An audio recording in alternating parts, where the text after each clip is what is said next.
On marksman, especially if you're a marksman main such as myself, then what are you waiting for? Use it. Of course, it will come out from the Lucky Ball machine, and if you're not familiar with the Lucky Ball machine, it's gonna be the seasonal event, which should be releasing tomorrow, I think, in our server. Like this one is just gonna be, the usual seasonal event where you spin, do tasks, whatever, to get the currency, and you can buy out the currency from the packs as well. I will showcase it in the video, of course. That is it for the new city skins. Let's see. For warpets, there have been a few changes, but first let's discuss the merit store because I think this is the best free-to-play change in a long time. This benefits not only free-to-play, this benefits also pay-to-win because now you can buy out warpet skills from the merit store. They usually cost 25,000. Like I said, I was at work, so I was super excited. So I just bought out the shop from everything because it did reset. So I have a trigger finger. It's not a secret that you guys know that I have a very specific trigger finger that I just see stuff, I buy it, impulsive. It is what it is. But it definitely buffed the merit store. Plus, over time now with the Augur Stone, that you're gonna be having an even better merit store over time, which unlocks the Art of War will unlock the highest, or wait, Peaks and Valleys will unlock the highest tier of merit stores. It will unlock the premium merit store, which in turn will guarantee you higher maybe tiers of warped skills and guarantee you more elixirs. It seems like they've guaranteed some elixirs healing now, but it's a net buff and a net nerf. It's a nerf in the early game for elixirs, but it's definitely a buff in the late game for elixirs and everything else. So in my opinion, this merit store change and buffs 100% free to play friendly, 100% pay to win friendly. It's just super good for everyone because, well, if you're not farming merits, are you really playing Call of Dragons? Like, merits are super easy to get. You just need to, use an Eliana Garwood every single day, get yourself the merits, get yourself everything, fight a little, go hit some inactive cities. Like, there is just limitless ways for you to get merits. Like, there is no excuse of why you're not getting merits unless you're inactive, so that's a different story. But still, even this season, I'm pretty much keeping up with farming merits properly because of everything that has changed. And well, we also have a lot of action this season, but even if we don't have action now, you're more inclined to farm merits just to guarantee yourself those warped skills, because over time they're going to be more valuable. And well, even if you're buying out 1-star or 0-star skills, you can always just sell them in the store, and when you do that, it will guarantee you and have a pretty nice currency flow that you can guarantee some income of that currency and not just be tied with buying it. So overall, this is a huge win.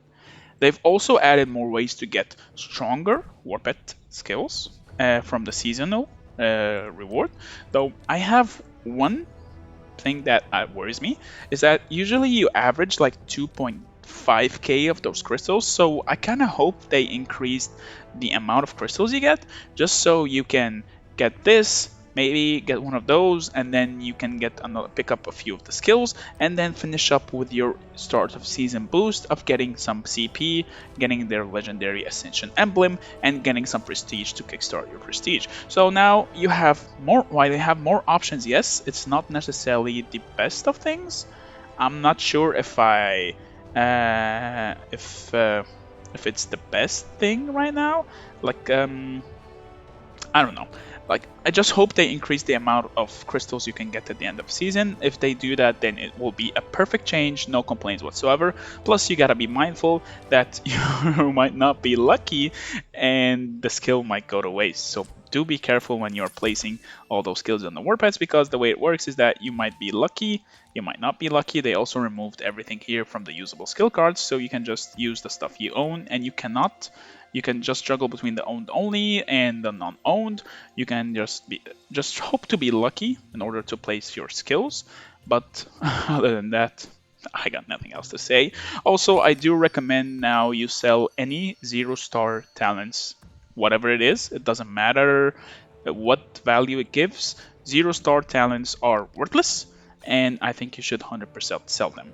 And just pray and hope for good 1 stars, because now they fixed the drop rates for pets capturing pets with better tiers of skills and whatnot and all that good stuff. They've also added new frames. I'm a bit disappointed that they didn't mention that there is an elite giant raid now and an elite dragon raid. I wish they would have mentioned it in the patch notes, but it is what it is. CS did mention it if you ask them about it, but other than that, I guess they kind of forgot to mention it.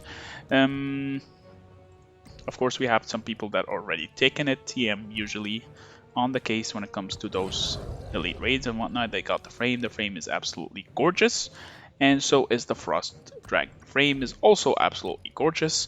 I do hope to get it someday. And I think that is everything for the update.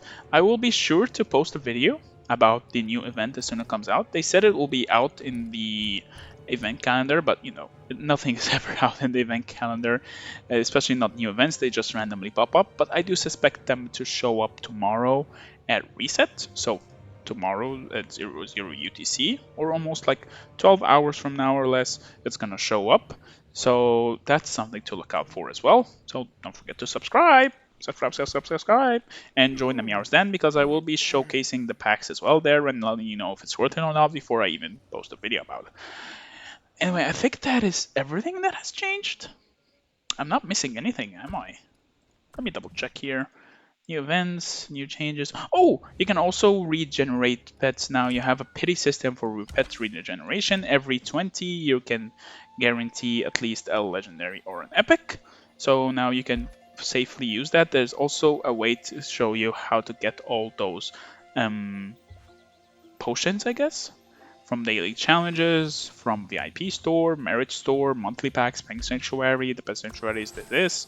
They also added a pity system here, guaranteed skill card every 10 draws. So things are looking good. They're trying to lower the amount of RNG while still keeping it there to encourage people to spend. Well, because spending keeps the game free for everyone else. So you can't really ever expect a mobile game that's model is a freemium to be, well, completely free to play friendly. But on that note, I think that's everything for the update. As soon as, of course, the new events show up, I will showcase them. Plus the new Lucky Spin now, you can switch the commanders that you want to use for the Lucky Spin at the end of season, of course. And the same goes for the Strongest Lord. That's ongoing right now. Yeah, I'm super lazy. I'm not going for it. I don't need to go for it. I will just eventually just awaken my Theodore using universals. You know, we don't believe in doing Strongest Lords in this channel. But yeah, thank you so much for watching, everyone. I hope you have a wonderful day.